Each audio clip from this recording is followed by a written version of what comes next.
And we're back for part 3. Thanks for joining me.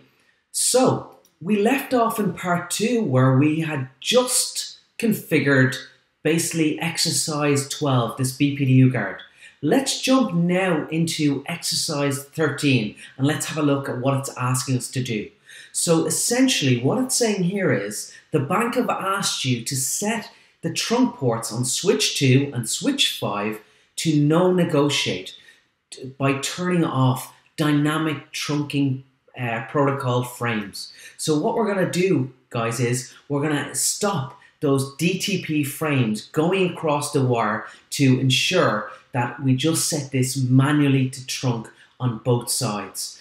So what I'm going to do now, folks, is I'm going to jump into switch 2 and I'm going to need to go under the port. So the first thing I want to do is going to ensure, so I can see from the diagram, connecting switch 2 to switch 5, I'm connecting up using port fast Ethernet 0/15. So what I could do, guys, is I could just have a quick look at show interface trunk, just to have a quick look to see, just to ensure that this indeed is trunking. So I can see that this is a trunking, it's configured on an on state, but I can see it's in native VLAN 1.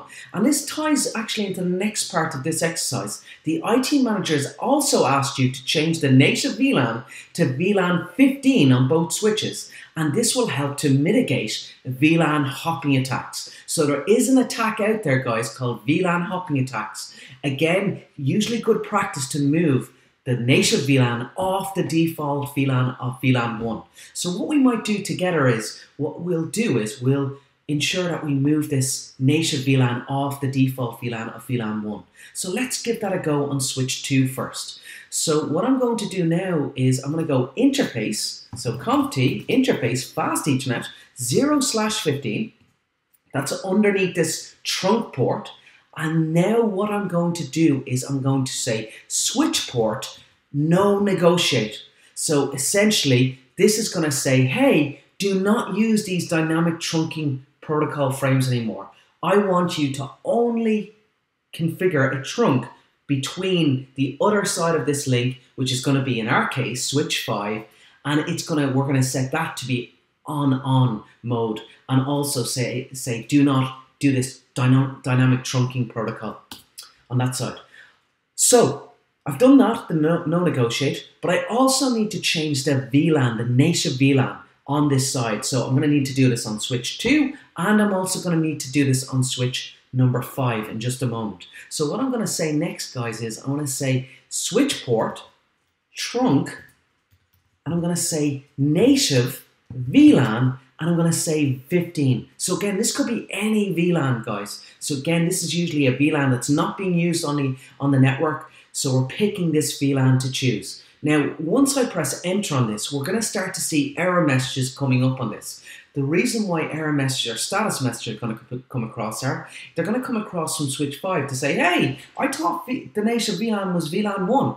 But in actual fact, what I'm doing now is I'm changing from 1 to 15. So that's when I'll start to see these messages. So what we'll do is we'll start to see, and there you can see straight away, guys, we got this native VLAN mismatch. So in order for me to fix this, I need to go over to my friend here, switch 5, and I need to ensure that I go under port fast Ethernet 03. So in this case, I'm going to go show interface trunk. Let's just make sure that basically fast Ethernet /3 is trunking, which it is. Okay, you can see I'm getting messages, VLAN mismatch messages on this side as well. Now, I can see it's set to 802.1q trunking, so that's done. But I can see the native VLAN is set to 1 here. What I want to do is I want to set this to 15 as well. So I'm going to go conft, I'm going to go interface, fast Ethernet 0/3, and I'm going to say switch port, and I'm going to say no negotiate again. Let's do that task first. And then what I want to do is I'm going to set that VLAN native again to 15 on this side. So I'm going to go switch port, trunk. Okay, let's just give that a second. Okay. This is where a good time, guys, you could see my cursor was hovering there. Good time would always, in Packet Tracer, always good idea to save as we go. So that's what I always like to stress to everyone. What I'm going to do is I'm going to save this as version 2. Okay, should have done this beforehand, but just let's do that now. Always good to save, because as we know, computers crash, Packet Tracer crashes, and as I saw my cursor spinning there, always good idea. So what I'm going to do is I'm going to say VLAN, I'm going to say native first, then I'm going to say VLAN, and then I'm going to say 15. And that's now setting. So both sides of the connection now, both switch 2 and switch 5, both are talking to each other over VLAN 15, this VLAN native 15. Okay, what is this native VLAN in the first place? It's this, if you like, VLAN that they don't tag frames in. Okay, so there's none of this 802 tag frame that's going to go across on this native VLAN number 15 in this case. So what can I do to check that? I could do my command do show interface trunk again. And what I'll be able to see now, guys, is I can see now that's gone into the native 15 VLAN. So that's good news. Okay, so once I've done that, folks, I should now be able to go on to my next activity. And the next activity is saying, configure the Dublin router, fast Ethernet 0/1 with an IP address of 192.168.2.129 and a subnet mask of /29. So what I'm going to do is I'm going to jump over to Dublin router. I'm going to go into our enable mode.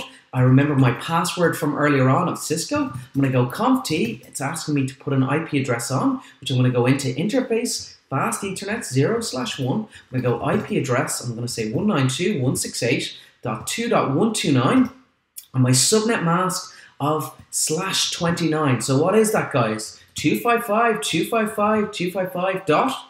You're all shouting it at me, aren't you? Okay, so remember what would be /30. I sometimes remember going backwards. /30 is 252. So one back from that. So /29 would be 248. Okay, so once I've done that, I'm going to do a no shut just to make sure that was already, and I think it was already done anyway. I'll do that anyhow. So that's now configured that. And then what I'm going to do then, guys, is it's saying question number 15. It's saying basically, lastly, the IT manager wishes for you to set up ping connectivity between the IT management server to access the www.creditbank.ie server for testing purposes. Okay, they currently cannot ping each other, troubleshoot and fix the issues. So what I'd like to do now, guys, is I'd like to just do a quick test. So at the moment, I'm very happy at the moment because up to this point, up to task number 14, guys, I've got 93%. So I'm obviously very, very happy. But, you know, we can always do better. So we still have to do task number 15 here.